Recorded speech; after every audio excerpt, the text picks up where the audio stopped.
Gas again, ma'am? Ma'am? Miss, do I look married? No, miss. No. Yeah, gas again.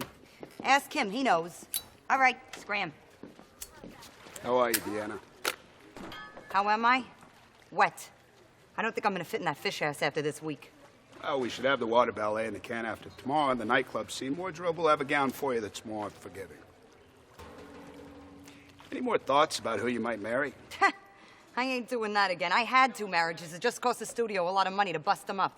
Well, we had to have those annulled. One was to a minor mob figure. Vince was not minor. And Buddy Flynn was a band leader with a long history of narcotic use. Yeah, that's what I'm saying. They were both louses. Marrying a third louse ain't gonna do me no good. I've offered you some very suitable, clean young men. Pretty boys, saps and swishes. What, you think if there wasn't a good, reliable man, I wouldn't have grabbed him? What about Arn Cecilum? He is the father, isn't he? Yeah. A marriage doesn't have to last forever, but DeeAnna, having a child without a father would present a public relations problem for the studio. The aquatic pictures do very nicely for us. So you go and strap on a fish ass and marry Arnie Cecilum. The pictures do well for all of us, and it's a tribute to you. The public loves you because they know how innocent you are. That's true.